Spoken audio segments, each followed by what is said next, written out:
First Love by Ivan Turgenev, translated by Constance GARNETT. Chapter 10. My real torments began from that instant.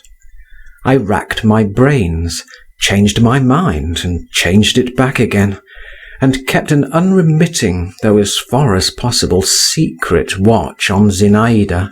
A change had come over her, that was obvious. She began going walks alone, and long walks. Sometimes she would not see visitors. She would sit for hours together in her room. This had never been a habit of hers till now. I suddenly became, or fancied I had become, extraordinarily penetrating. Isn't it he? Or isn't it he? I asked myself, passing in inward agitation from one of her admirers to another. Count Malevsky secretly struck me as more to be feared than the others, though for Zinaida's sake I was ashamed to confess it to myself. My watchfulness did not see beyond the end of my nose, and its secrecy probably deceived no one. Anyway, Dr. Lushin soon saw through me. But he too had changed of late. He had grown thin, he laughed as often, but his laugh seemed more hollow, more spiteful, shorter. An involuntary nervous irritability took the place of his former light irony and assumed cynicism. "Why are you incessantly hanging about here, young man?" he said to me one day when we were left alone together in the Zasyekins' drawing-room. The young princess had not come home from a walk, and the shrill voice of the old princess could be heard within. She was scolding the maid. "You ought to be studying, working, while you're young, and what are you doing?" "You can't tell whether I work at home," I retorted with some haughtiness, but also with some hesitation. "A great deal of work you do. That's not what you're thinking about. Well, I won't find fault with that. At your age, that's in the natural order of things. But you've been awfully unlucky in your choice. Don't you see what this house is?" "I don't understand you," I observed. "You don't understand. So much the worse for you. I regard it as a duty to warn you. Old bachelors like me can come here. What harm can it do us? We're tough. Nothing can hurt us. What harm can it do us? But your skin's tender yet. This air is bad for you. Believe me, you may get harm from it." "How so?" "Why, are you well now? Are you in a normal condition? Is what you're feeling beneficial to you, good for you?" "Why, what am I feeling?" I said, while in my heart I knew the doctor was right. "Ah, young man, the doctor went on with an intonation that suggested that something highly insulting to me was contained in these two words. "What's the use of your prevaricating, when, thank God, what's in your heart is in your face, so far? But there, what's the use of talking? I shouldn't come here myself if—" The doctor compressed his lips. "If I weren't such a queer fellow.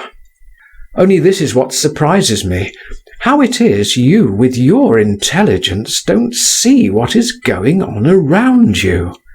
"And what is going on?" I put in, all on the alert. The doctor looked at me with a sort of ironical compassion. "Nice of me," he said as though to himself, as if he need know anything of it. "In fact, I tell you again," he added, raising his voice, "the atmosphere here is not fit for you. You like being here, but what of that? It's nice and sweet-smelling in a greenhouse, but there's no living in it. Yes, do as I tell you, and go back to your Kaidanov." The old princess came in and began complaining to the doctor of her toothache. Then Zinaida appeared. "Come," said the old princess, "you must scold her, doctor. She's drinking iced water all day long. Is that good for her, pray, with her delicate chest?" "Why do you do that?" asked Lushin. Why, what effect could it have? What effect? You might get a chill and die. Truly, do you mean it? Very well, so much the better. A fine idea, muttered the doctor. The old princess had gone out. Yes, a fine idea, repeated Zinaida. Is life such a festive affair? Just look about you. Is it nice, Or do you imagine I don't understand it and don't feel it? It gives me pleasure drinking iced water. And can you seriously assure me that such a life is worth too much to be risked for an instant's pleasure? Happiness I won't even talk about. Oh, very well, remarked Lushin. Caprice and irresponsibility. Those two words sum you up. Your whole nature's contained in those two words. Zinaida laughed nervously. You're late for the post, my dear doctor. You don't keep a good lookout. You're behind the times. Put on your spectacles. I'm in no capricious humour now. To make fools of you, to make a fool of myself. Much fun there is in that. And as for irresponsibility... Monsieur Voldemar, Zinaida added suddenly, stamping, don't make such a melancholy face. I can't endure people to pity me. She went quickly out of the room. It's bad for you, very bad for you, this atmosphere, young man, Lushin said to me once more. Chapter 11. On the evening of the same day, the usual guests were assembled at the Zasyekins'. I was among them. The conversation turned on Meidanov's poem. Zinaida expressed genuine admiration of it. "But do you know what?" she said to him. "If I were a poet, I would choose quite different subjects. Perhaps it's all nonsense, but strange ideas sometimes come into my head, especially when I'm not asleep in the early morning, when the sky begins to turn rosy and grey both at once. I would, for instance— You won't laugh at me?" "No, no," we all cried with one voice. "I would describe," she went on, folding her arms across her bosom and looking away, "a whole company of young girls at night, in a great boat on a silent river. The moon is shining, and they are all in white, and wearing garlands of white flowers, and singing, you know, something in the nature of a hymn." I see, go on," Meidanov commented with dreamy significance. "All of a sudden, loud clamour, laughter, torches, tambourines on the bank. It's a troupe of bacchantes, dancing with songs and cries. It's your business to make a picture of it, Mr. Poet. Only I should like the torches to be red and to smoke a great deal, and the bacchantes' eyes to gleam under their wreaths, and the wreaths to be dusky. Don't forget the tiger skins too, and goblets, and gold, lots of gold." "Where ought the gold to be?" asked Meidanov, tossing back his sleek hair and distending his nostrils. "Where? On their shoulders and arms and legs, everywhere. They say in ancient times women wore gold rings on their ankles. The bacchantes call the girls in the boat to them. The girls have ceased singing their hymn. They cannot go on with it, but they do not stir. The river carries them to the bank. And suddenly one of them slowly rises. This you must describe nicely, how she slowly gets up in the moonlight, and how her companions are afraid. She steps over the edge of the boat. The bacchantes surround her, whirl her away into night and darkness. Here put in smoke in clouds and everything in confusion. There is nothing but the sound of their shrill cry, and her wreath left lying on the bank." Zinaida ceased. "Oh, she is in love," I thought again. "And is that all?" asked Meidanov. "That's all. That can't be the subject of a whole poem," he observed pompously. but I will make use of your idea for a lyrical fragment." "In the romantic style?" queried Malevsky. "Of course, in the romantic style. Byronic." "Well, to my mind, Hugo beats Byron," the young count observed negligently. "He's more interesting." "Hugo is a writer of the first class," replied Meidanov, "and my friend Tonkosheev, in his Spanish romance El Trovador—" "Ah, is that the book with the question marks turned upside down?" Zinaida interrupted. "Yes, that's the custom with the Spanish. I was about to observe that Tonkosheev—" "Come, you're not going to argue about classicism and romanticism again," Zinaida interrupted him a second time. "We'd much better play—" "Forfeits?" put in Lushin. "No, forfeits are a bore. At comparisons." This game Zinaida had invented herself. Some object was mentioned, everyone tried to compare it with something, and the one who chose the best comparison got a prize. She went up to the window. The sun was just setting. High up in the sky were large red clouds.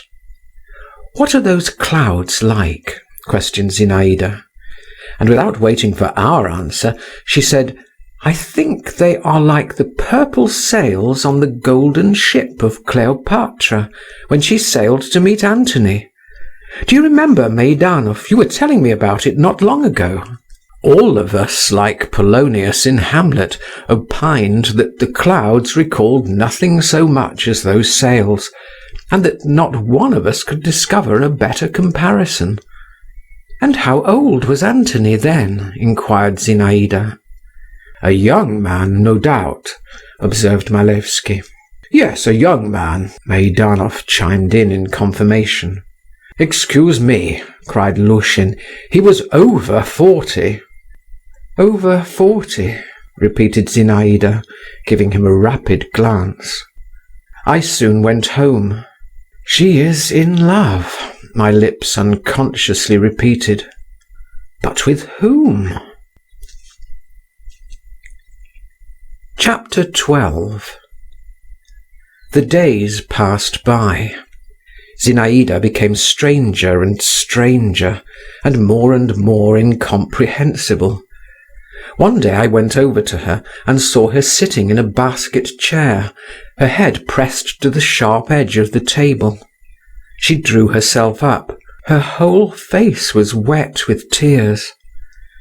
"Ah, you," she said with a cruel smile. "Come here." I went up to her. She put her hand on my head, and suddenly catching hold of my hair, began pulling it. "It hurts me," I said at last. "Ah, does it? And do you suppose nothing hurts me?" she replied. "Ay," she cried suddenly, seeing she had pulled a little tuft of hair out.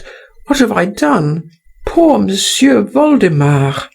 She carefully smoothed the hair she had torn out, stroked it round her finger, and twisted it into a ring.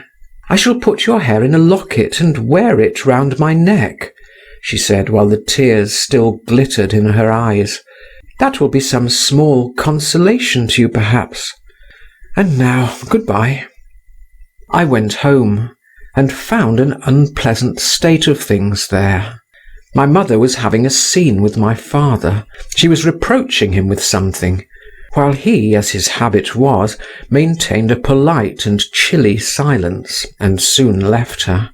I could not hear what my mother was talking of, and indeed I had no thought to spare for the subject. I only remember that when the interview was over, she sent for me to her room, and referred with great displeasure to the frequent visits I paid the princess, who was, in her words, une femme capable de tout. I kissed her hand. This was what I always did when I wanted to cut short a conversation, and went off to my room. Zinaida's tears had completely overwhelmed me. I positively did not know what to think, and was ready to cry myself. I was a child, after all, in spite of my 16 years.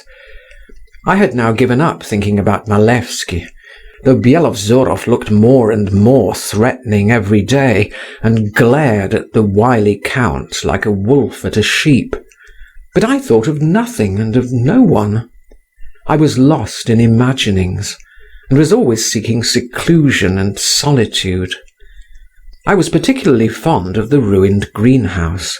I would climb up on the high wall and perch myself, and sit there such an unhappy, lonely and melancholy youth that I felt sorry for myself. And how consolatory were those mournful sensations, how I revelled in them. One day I was sitting on the wall looking into the distance and listening to the ringing of the bells.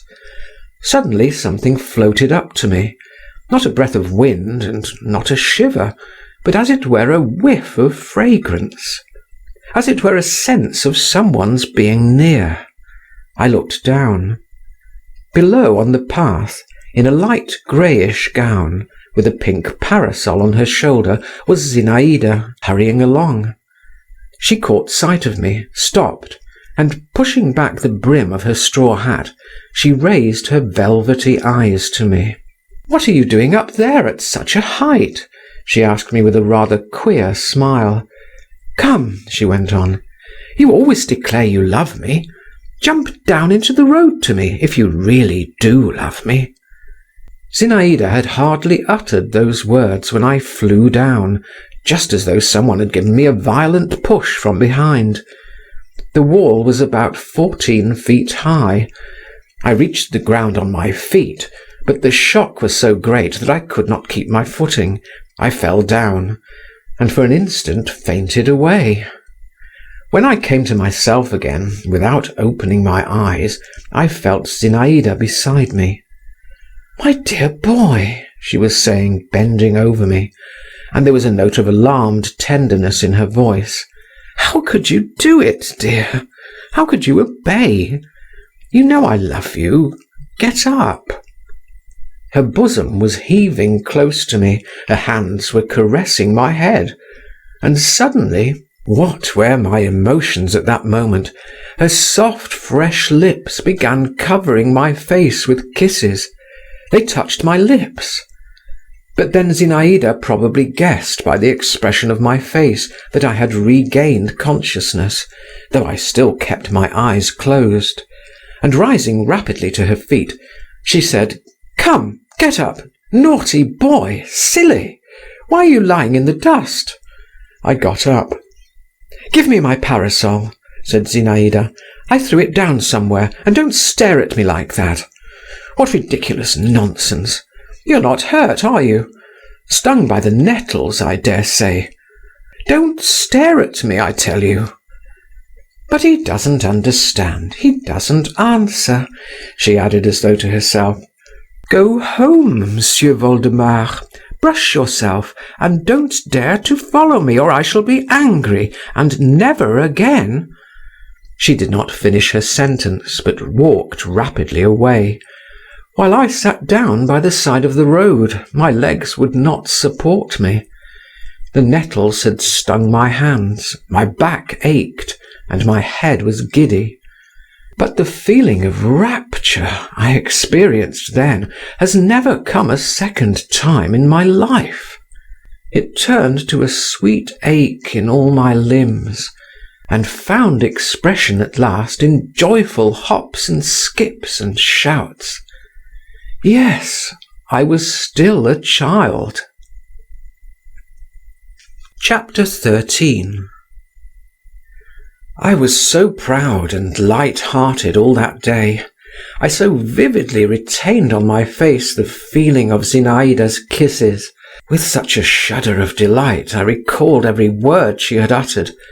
I so hugged my unexpected happiness that I felt positively afraid, positively unwilling to see her who had given rise to these new sensations. It seemed to me that now I could ask nothing more of fate, that now I ought to go and draw a deep last sigh and die. But next day, when I went into the lodge, I felt great embarrassment, which I tried to conceal under a show of modest confidence. befitting a man who wishes to make it apparent that he knows how to keep a secret. Zinaida received me very simply, without any emotion. She simply shook her finger at me and asked me whether I wasn't black and blue. All my modest confidence and air of mystery vanished instantaneously, and with them my embarrassment. Of course, I had not expected anything particular, but Zinaida's composure was like a bucket of cold water thrown over me. I realized that in her eyes I was a child, and was extremely miserable. Zinaida walked up and down the room, giving me a quick smile whenever she caught my eye. But her thoughts were far away, I saw that clearly. Shall I begin about what happened yesterday myself? I pondered. Ask her where she was hurrying off so fast, so as to find out once for all. But with a gesture of despair I merely went and sat down in a corner. Bielozvorov came in. I felt relieved to see him. "I've not been able to find you a quiet horse," he said in a sulky voice. "Freitag warrants one, but I don't feel any confidence in it, I'm afraid." "What are you afraid of?" said Zinaida. "Allow me to inquire." "What am I afraid of? Why, you don't know how to ride. Lord save us, what might happen? What whim is this has come over you all of a sudden?" "Come, that's my business, Sir Wild Beast. In that case I will ask Pyotr Vassilievitch." My father's name was Pyotr Vassilievitch. I was surprised at her mentioning his name so lightly and freely, as though she were confident of his readiness to do her a service. "Oh, indeed," retorted Bielozvorov. "You mean to go out riding with him, then?" "With him or with someone else is nothing to do with you. Only not with you, anyway." "Not with me," repeated Bielozvorov. "As you wish. Well, I shall find you a horse." "Yes, only mind now, don't send some old cow. I warn you, I want to gallop." "Gallop away, by all means. With whom is it? With Malevsky you are going to ride?" "And why not with him, Mr. Pugnacity? Come, be quiet," she added, "and don't glare. I'll take you too. You know that to my mind now, Malevsky's— Oh!" She shook her head. "You say that to console me," growled Bielozvorov. Zinaida half closed her eyes. "Does that console you?" Oh, Mr. Pugnacity," she said at last, as though she could find no other word. "And you, Monsieur Voldemar, would you like to come with us?" "I don't care to, in a large party," I muttered, not raising my eyes. "You prefer a tete-a-tete? Well, freedom to the free, and heaven to the saints," she commented with a sigh. "Go along, Bielozvorov, and bestir yourself. I must have a horse for tomorrow." "Oh, and where's the money to come from?" put in the old princess. Zinaida scowled. "I won't ask you for it. Bielozvorov will trust me." "He'll trust you, will he?" grumbled the old princess, and all of a sudden she screeched at the top of her voice. "Donyashka!" "Mamma, I have given you a bell to ring," observed Zinaida. "Donyashka!" repeated the old lady. Bielozvorov took leave. I went away with him. Zinaida did not try to detain me. Chapter 14. The next day I got up early, cut myself a stick, and set off beyond the town gates. I thought I would walk off my sorrow. It was a lovely day, bright and not too hot. A fresh, sportive breeze roved over the earth with temperate rustle and frolic, setting all things aflutter and harassing nothing. I wandered a long while over hills and through woods. I had not felt happy. I had left home with the intention of giving myself up to melancholy. But youth, the exquisite weather, the fresh air, the pleasure of rapid motion, the sweetness of repose, lying on the grass in a solitary nook, gained the upper hand. The memory of those never-to-be-forgotten words, those kisses, forced itself once more upon my soul. It was sweet to me to think that Zinaida could not anyway fail to do justice to my courage, my heroism. Others may seem better to her than I mused. Let them. But others only say what they would do, while I have done it. And what more would I not do for her? My fancy set to work. I began picturing to myself how I would save her from the hands of enemies, how, covered with blood, I would tear her by force from prison and expire at her feet. I remember a picture hanging in our drawing-room, Malek Adel bearing away Matilda. But at that point my attention was absorbed by the appearance of a speckled woodpecker, who climbed busily up the slender stem of a birch tree and peeped out uneasily from behind it, first to the right, then to the left, like a musician behind the bass viol. Then I sang Not the White Snows, and passed from that to a song well known at that period, I await thee when the wanton zephyr, and then I began reading aloud Yermak's address to the stars from Homyakov's tragedy. I made an attempt to compose something myself in a sentimental vein, and invented the line which was to conclude each verse. "Oh, Zinaida, Zinaida," but could get no further with it. Meanwhile it was getting on towards dinner-time. I went down into the valley. A narrow sandy path winding through it led to the town. I walked along this path. The dull thud of horses' hoofs resounded behind me. I looked round instinctively, stood still, and took off my cap. I saw my father and Zinaida. They were riding side by side. My father was saying something to her, bending right over to her, his hand propped on the horse's neck. He was smiling. Zinaida listened to him in silence, her eyes severely cast down, and her lips tightly pressed together. At first I saw them only, but a few instants later Byelovzorov came into sight round a bend in the glade. He was wearing a hussar's uniform with a pelisse, and riding a foaming black horse. The gallant horse tossed its head, snorted, and pranced from side to side. His rider was at once holding him in and spurring him on. I stood aside. My father gathered up the reins, moved away from Zinaida.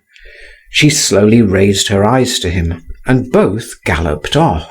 Byelovzorov flew after them, his sabre clattering behind him. He's as red as a crab, I reflected, while why is she so pale? Out riding the whole morning, and pale. I redoubled my pace, and got home just at dinner-time. My father was already sitting by my mother's chair, dressed for dinner, washed and fresh. He was reading an article from the Journal des Débats in his smooth, musical voice. But my mother heard him without attention, and when she saw me, asked where I had been to all day long, and added that she didn't like this gadding about God knows where, and God knows in what company. But I have been walking alone, I was on the point of replying, but I looked at my father, and for some reason or other held my peace.